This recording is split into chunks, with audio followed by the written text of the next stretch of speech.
শ্বশুর বাড়ি যাবেন, আপনাকে ফাঁসি দেওয়া হবে, আপনি কেন এমন করতেছেন? মীর কাসেম আলী বলে, উকিল রে, 2 ঘন্টা ঘুমের মধ্যে আল্লাহ পাক আমার ইমানের জজবা আমাকে দেখায় দিয়েছে, ফাঁসির মাধ্যমে আল্লাহ তাআলা জান্নাতের 8টা দরজা আমার জন্য খুলে রেখেছে।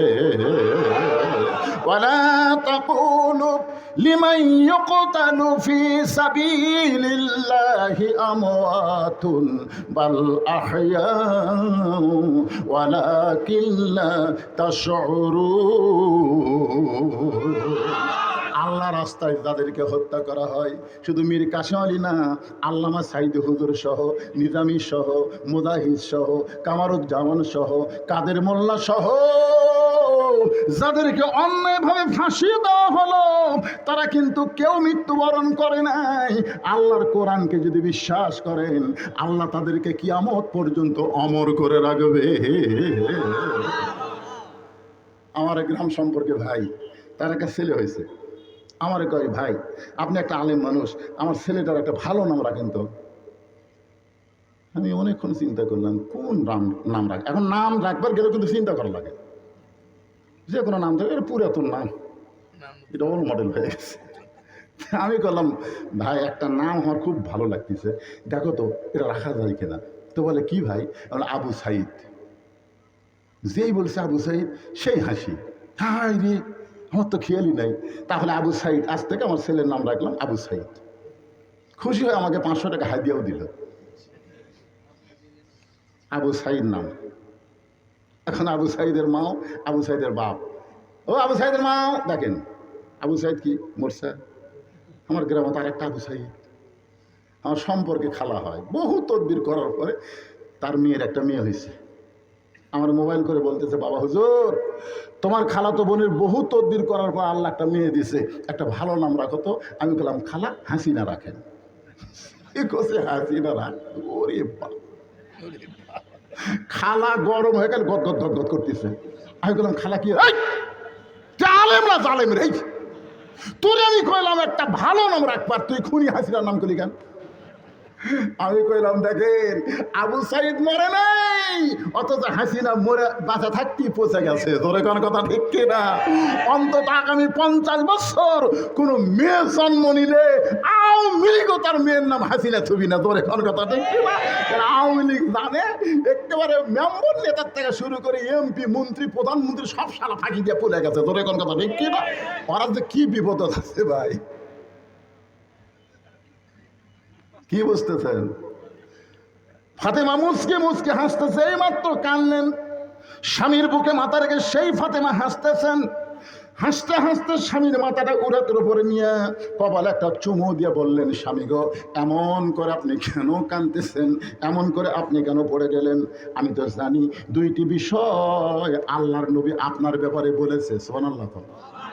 একটা হলো আনা মাদিনাতুল এলমে আলী ও বাবুহা, আমি হচ্ছে এলমের শহর, আলী হচ্ছে তার দরওয়াজা। আল্লাহ নবী যখন মদিনা রাষ্ট্রপতি ছিলেন, ওই সময় শিক্ষামন্ত্রী ছিলেন হযরত আলী। জোরে কার সুবহানাল্লাহ। ধর্মমন্ত্রী ছিলেন হযরত আবু বকর, আইনমন্ত্রী ছিলেন হযরত উমর, আর অর্থমন্ত্রী ছিলেন ওসমান গনি। জোরে কার সুবহানাল্লাহ। আরও মন্ত্রী ছিল, আমি আপাতত 4টা মন্ত্রীর নাম করলাম। আপনারা দেখেন তো দপ্তর অনুযায়ী মন্ত্রীগুলো ঠিক আছে, ঠিক নাই? ধর্মমন্ত্রী হিসাবে আবু বকর ঠিক আছে না নাই? আইন মন্ত্রী হিসাবে উমর ঠিক আছে না নাই? আইনের খুশি গেলে। অর্থমন্ত্রী হিসাবে ওসমান গনি ঠিক আছে না নাই? যার সম্পদ আছে কিন্তু নিজের জন্য না, সব সম্পদ মানুষের জন্য। ধরে এখন সুবহানাল্লাহ, কি অর্থমন্ত্রী! যারা হজ করছেন, হজ তো করছেন, মাশাআল্লাহ। জান্নাতুল বাকির মধ্যে প্রথম ঢুকতেই আপনাকে গোরস্থান, মদিনাতে একটা গোরস্থান আছে, ঢুকতেই যেই কবরটা সকলের সামনে পড়ে, ওই কবরটাই হলো ওসমান গনির কবর। খালি কবরের পাশে আপনি দাঁড়াবেন, যদি আল্লাহ কোনোদিন যাওয়ার তৌফিক দেয়, কবরের পাশে আপনি দাঁড়াবেন, আপনার গোটা শরীর ঝিঝি ঝিঝি শুরু হয়ে যাবে, গোটা শরীরের মধ্যে একটা কম্পন শুরু হয়ে যাবে। এখানে কে শুয়ে আছে? আল্লাহ গানিয়ুন ওয়া আনতুমুল ফুকারা ইল্লা ওসমানু গানিয়ুন। জোরে কোন সুবহানাল্লাহ। রাসূল বলেছেন, এক ধনী আছে আল্লাহ আসমানে, আর এক ধনী ওসমান জমিনে। সাহাবরা বললেন, ইয়া রাসূলুল্লাহ, ওসমান কেমনে ধনী হয়? ধনীটা একমাত্র আল্লাহ। রাসূল বললেন, ইল্লা ওসমান, ওসমান ছাড়া সবাই ফকির। এই জন্যই তত্ত্বমন্ত্রী, বুঝতেছেন না? এমনি এমনি শিক্ষামন্ত্রী হলেন হযরত আলী। আল্লাহ রাসূল বলেছেন, আলী ওয়াসাদুল্লাহিল গালিব, আলী হচ্ছে ইসলাম গালিব করার ব্যাপারে আল্লাহর সিংহ। জোরে কোন সুবহানাল্লাহ। আপনার বলেন তো, যার জ্ঞান বেশি, যাই শক্তিশালী বীর, সে কোনোদিন বইয়ের মৃত্যুর খবর শুনে পড়ে দেবে?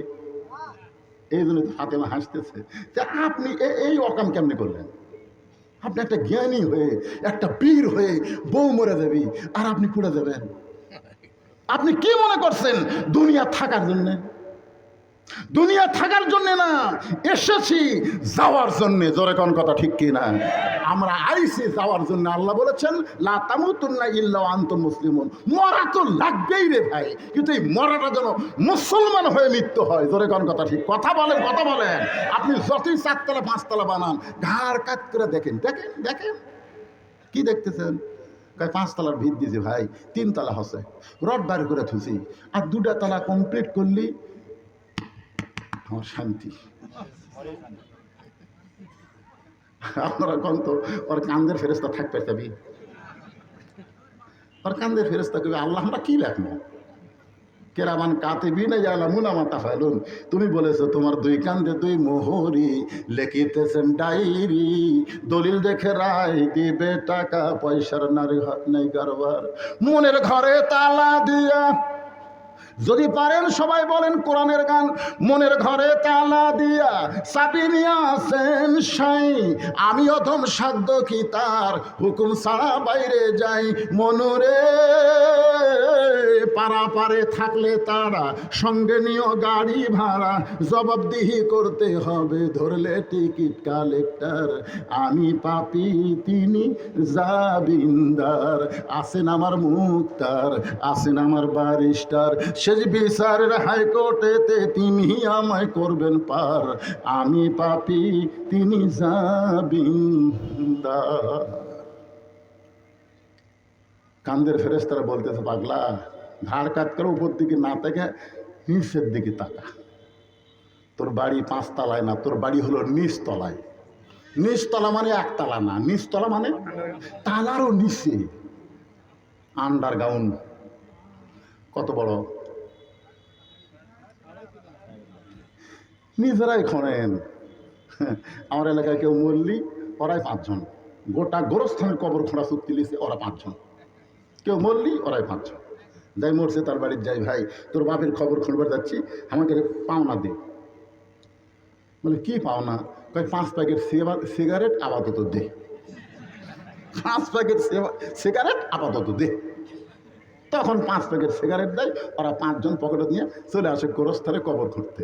যাই কবর দেখে দিচ্ছে, উঁয়ো টানতিছে, যাই কোদাল মারতিছে, উঁয়ো টানতিছে, যাই সমান করতেছে, ওর মুখতে একটা ধরাচ্ছে, যাই মাটি তুলতেছে, ওর মুখতে একটা। এখন 5টা সিগারেটের ধোঁয়ায় গোরস্থানে একটা ফেরেস্তাও গোরস্থানত নাই। সব ফেরেস্তা কবরস্থান ছেড়ে সাইড হতে গেছে। আল্লাহ বলে, ফেরেস্তা খবর কি? আপনি জানেন না আমরা দুর্গন্ধ সহ্য করতে পারি না। ওরা 5 জন যে হারে সিগারেট টানতেছে, ওই দুর্গন্ধে আমরা কেমনে যাই? আল্লাহ কয়, তোরা তো সরে আসলো রে গোরস্থানের ফেরেস্তা, কিন্তু আমার মন কি নাকি তো অবস্থা খুবই খারাপ হবে। ঠিক কিনা ভাই? কবরত মাটি দিয়ে যখন চলে আসবি, আপনারা বলেন তো, যে লোকটা বিড়ি খায়, ওই না থাকলে ওর ঘরত বিড়ি বিড়ি গন্ধায় কিনা? কথা কন না কেন? ওর বিছনাথ বিড়ি গন্ধ আছে না নাই? ওর কাপড় চোপড় সব বিড়ি বিড়ি গন্ধ। এখন 5টা লোক সিগারেট খাচ্ছে আর কবর খুঁড়িছে, কবরের কাঁচা মাটি ওই সিগারেটের গন্ধ, বুঝলেন? এখন মুমকিন নাকি ফেরেস্তা ঢুকেই কি বুঝবেন? ফেরেস্তার দুর্গন্ধ সহ্য, কথা কন না কেন? সহ্য পারবি তো? ঢোকা তো লাগবে আল্লাহর আইন। এখন নাক ধরে ওর মাথা চুল ধরে, ওঠ ওঠ। বলতেছে, আপনার কে ভাই? মুনকিন নাকি? তো প্রশ্ন করা বাদ দে, আমাকে তুললেন কেন? তোলার কারণ হলো তোর কবর করলো কোন শালা? এই তোর কবর কোন শালা খুঁজছে? কেন দুনিয়ার বাড়ি বানাবার গেলে তুই ভালো মিস্ত্রি খুঁজিস, কোন মিস্ত্রি বাড়ি বানালে বাড়ি বেশি দিন টিকবে? আর দুনিয়ার কবর খুঁড়লে যেই কবরে তোকে 50,000 বছর থাকা লাগবে, সেই কবর ভালো মিস্ত্রি তুই পাসনি? তুই 5টা নামাজিক দিয়া তোর কবর খোঁড়া পারিস না কেন? বেনামাজি তোর কবর খুললো, জানাজা না পেলে কি রাখ, আমরা এত কষ্ট করে কবর খুঁড়ছি, আমরা জানাজা পড়বো না? তুই ফজর পড়ছু, কথা নেই, জোহরের পরে জানাজা হবি, ওই জোহর বাদ দিয়ে জানাজা পাইনি। হুজুর কি আপনি বুঝবেন না যে কবর খুঁড়ে আমরা গোসল করে আসতেছি, এই সময়টা দিবেন না?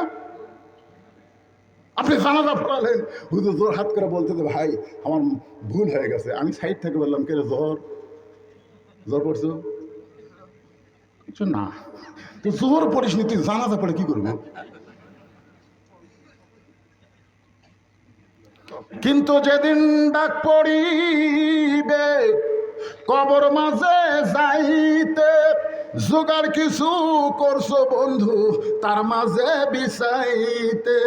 ডানে কবর বামে কবর, ডানে কবর বামে কবর, নিচে কবর আছে যে, ওপর দিকে চাইয়া দেখো বাঁশের ছাউনি দিছে কে। এমন আজাব দিবে রে ভাই কবরের ওই মাটিতে, গলা ফেটে রক্ত ঝরবে চিৎকারের ওই চোটেতে। ওগো স্বামী, এমন করে আপনি কাঁদবেন না। এই দুনিয়া থাকার জায়গা না, আসলে যাইতে হবে।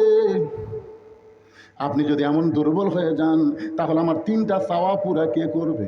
আমি যখন মরে যাব, আমার 3টা চাওয়া আপনাকে পুরা করা লাগবে। আলী কান্দার বলে, ফাতেমা দুনিয়ার জীবনে গরিব ছিলাম বলে তুমি কিছুই চাইলা না, আর মরার পরে তুমি কি চাইবা ফাতেমা? ফাতেমা চোখের পানি বের করে বলতেছে, আমার 3টা চাওয়ার মধ্যে একটা চাওয়া হলো রাতের বেলা পর্দার মধ্যে মৃত্যুবরণ করব। আমাকে রাতের বেলায় পর্দার সাথে দাফন করা লাগবে। আমি রাতের বেলা মরব, দিনের বেলা আমাকে দাফন করবেন, এটা চলবে না। আমার চাওয়া হলো রাতের বেলায় আমাকে দাফন করা লাগবে। আমার 2 নম্বর চাওয়া হলো আমার কোনো জানাজার ব্যবস্থা করা লাগবে না। আমার 3 নম্বর চাওয়া হলো আমার লাশটা খাটনিতে তুলবেন না। আলী বলতেছে, পাগলি নাকি তুমি? নবীর কলিজার টুকরা, তোমার মৃত্যুর খবর শুনলে হাজার হাজার মানুষ তোমার জন্য জানাজায় সামিল হবে। তুমি চাও না হাজার হাজার মানুষ দোয়া করুক? ফাতেমা বলতেছে, মেয়েদের জন্য হাজার হাজার মানুষের দোয়ার দরকার নাই।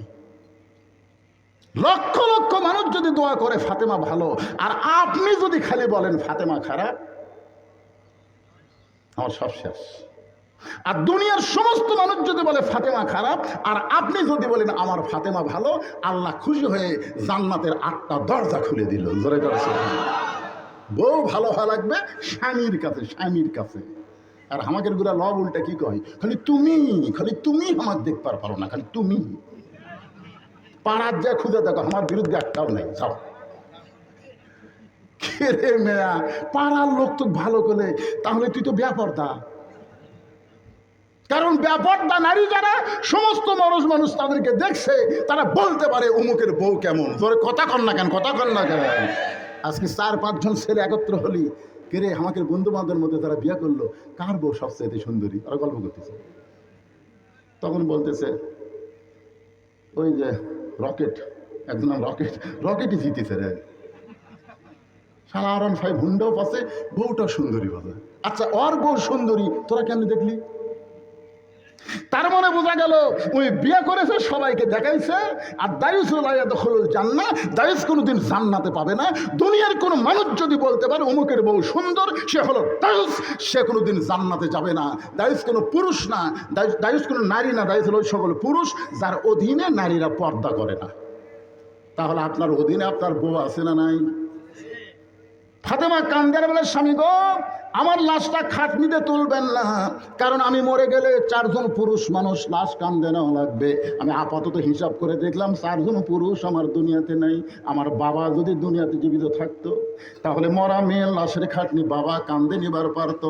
আমার হাসান হোসেন যদি জীবিত থাকতো, মায়ের লাশের খাটনি কান্দে নিবার পারতো। কিন্তু 6 মাস আগে, মাত্র 6 মাস আগে আমার বাবা দুনিয়া থেকে বিদায় নিয়েছে। আমার হাসান হোসেন এত ছোট, এরা মায়ের খাটনি কান্দে নিবার পারবেন না। আপনি তো জানেন আমি খুব ওজনের নই, আমার লাশটা কান্দে করে। ওই জান্নাতুল বাকির পূর্ব কোণায় সবুজ রঙের একটা বাতি জ্বলতেছে, ওই বাতি বরাবর আমাকে দাফন করবেন।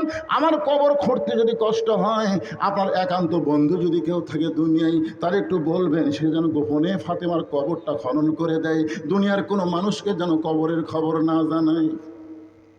কিতাবের মধ্যে যেটা পাওয়া গেছে, নাম হলো আবু যর গিফারি। গভীর রাত্রে ফাতেমার কবর খুঁড়তে গিয়া হঠাৎ আবেগে, অনেক সময় মানুষের বিবেক থাকে না, আবেগে বলতে তো কবর রে, দিনের বেলায় কবর না খুঁড়ে রাতের অন্ধকারে কবর খোঁড়ার কারণ কি জানিস? তোর মধ্যে এমন একজন মহিষী নারীকে দাফন করা হবে যার বাবা আল্লাহর নবী, যেই নবী ফাতেমাকে মা বলে সম্মান করেছে। যার বাবা আল্লাহর নবী, যেই নবী ফাতেমাকে মা হিসাবে সম্মান করেছে, মা মা। একদিন রাসূল বললেন, সাহাবীরা, কুলসুম আমার মেয়ে, রোকে আমার মেয়ে, জয়নাব আমার মেয়ে। হাসান হোসেন দুই ভাই নানার দুই পাশে বসে আছে, তিনবার নবী বলতেছেন, কুলসুম আমার মেয়ে, রোকে আমার মেয়ে, জয়নাব আমার মেয়ে। হাসান হোসেন দুই ভাই বলতেছে, ভাই চলেন আমরা যাই। তিনবার তার মেয়ের কথা বললো, আর হামাকের মাও গরিব দেখে এই মেয়ের কথা নানা ভুলে গেল। এই কথা বলে হাসান হোসেন যখন যাবার চাই, নবী দুইজনকে হাত ধরে বসে, আরে পাগল, তোদের মা তোদের জন্যও যা, আমার জন্যও তাই। জোরে কান সুবহানাল্লাহ। তোদের মা তোদের জন্য যা, আমার জন্যও তাই। সমস্ত সাহাবীরা বললেন, ইয়া রাসূলুল্লাহ, এইটা কেমনে হয়? কারণ আমরা সবাই জানি ফাতেমা আপনার মেয়ে। রাসূল বললেন, আমি নিজের চোখে দেখেছি ফাতেমা আমার মা। তোমরা তো শোনা কথা, ফাতেমা আমার মেয়ে, এটা তোমরা শুনেছো, আজ পর্যন্ত কি দেখছো আমার মেয়ের ঢপটা কেমন? না, তা দেখি, কিন্তু আমি নিজের চোখে দেখছি ফাতেমা আমার মা। তাইফের ময়দান থেকে রক্তমাখা দেহ নিয়ে যখন ফিরে আসলাম মক্কায়, আমার কে ছিল? 4টা মেয়ে ছিল। 3টা মেয়ে ঘরের মধ্যে ঢুকিয়ে বলতেছে, বাবা, এত নিষেধ করার পর আপনি তাইফে গেলেন, তাইফ এসে আপনাকে পাথর করে রক্তাক্ত করে দিল, এই কষ্টটা আপনি কেমনে সহ্য করবেন?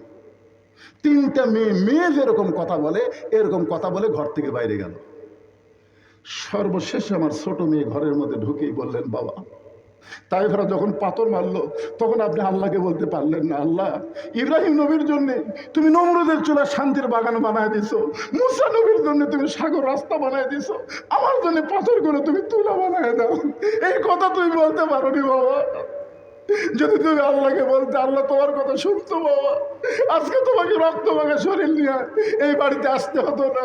তোমার শরীরে রক্ত দেখার পরে আমার কলিজা দিয়ে রক্ত ঝরতেছে বাবা, দেখাবার পারতাম, তাহলে আপনি দেখতে পারতেন আমার গোটা কলিজা জুড়ে রক্ত। আল্লাহ রাসূল বলেন, সাহাবীরা রে, এই কথা বলে ফাতেমা যখন ঘর থেকে বাইরে যায়, আমি মনে করলাম মেয়েটা বুঝে আবার পাগলি হয়ে গেছে। আমি তাকে দেখি উঠানে পানি গরম করতেছে, জয়তুনের তেল গরম করতেছে। কিছুক্ষণ পরে সে দরজা লাগায়া আমার দেহের কাপড় খুলে যত জায়গায় তাইফবাসী পাথর মারছে, ওই গরম পানির মধ্যে নরম কাপড় চুবড়াইয়া আমার গোটা দেহ পরিষ্কার করে ওই ছোট আঙ্গুলের মধ্যে নরম হাতের মধ্যে জয়তুনের তেল নিয়ে আমার গোটা শরীরে যখন মালিশ করে দেয়, আমি নবী কখন যেন ঘুমায় গেছি। ওই ঘুমের মধ্যে স্বপ্নে দেখি আমার মা আমিনা আমার শিয়রে দাঁড়ায় আছে। আমি স্বপ্নকে বাস্তব সত্য মনে করে মা বলে যখন হাতটা চাইপা ধরেছি, সঙ্গে সঙ্গে ফাতেমা আমার কপালে চুমা খায়। ফাতেমার চোখের পানি আমার চোখের মধ্যে গিয়া চেতন পাই। আমি বললাম, ফাতেমা তুই কেন কাঁদতেছিস? ফাতেমা বলতেছে, বাবা, আমি কান্দি না, আপনি আমাকে কান্দাচ্ছেন। রাসূল বলে, আমি তোমার কেমনে কান্দাই মা? ফাতেমা বললেন, বাবা, মা বলে স্বপ্নে আপনি আমার হাতটা চাইপা ধরেছেন, এখন পর্যন্ত হাতটা তো আপনি ছাড়েননি। রাসূল বলে, ফাতেমা রে, মা বলে যদি তোর হাতটা চাইপা ধরি মা, তাহলে তুই শুধু আমার মেয়ে না, তোর মধ্যে রয়েছে আমার ভালোবাসা মা আমিনা। আবু যর পরে কান্দের বলে, খবরদার বেয়াদবি করবি না। তোর মধ্যে এমন একজন নারীকে রাখা হবে যার 2টা সন্তানকে নবী খুশি হয়ে বলেছেন সাইয়্যিদুশ শাবাবি আহলুল জান্নাহ, জান্নাতি যুবকদের সর্দার হবে। এবার আবেগের চোটে আবু যর গিফারি কোদাল মারতে মারতে বলে, কবর রে, তোর মধ্যে এমন একজন মহিষী নারীকে রাখা হবে যার স্বামী হলো আসাদুল্লাহিল গালিব। খবরদার কবর বেয়াদবি করিস না। এই বলে যখন কোদাল মারতে চায়, হঠাৎ কবরের মধ্য থেকে কে যেন একটা শব্দ আবু যর গিফারির কানের মধ্যে ঢুকে যায়।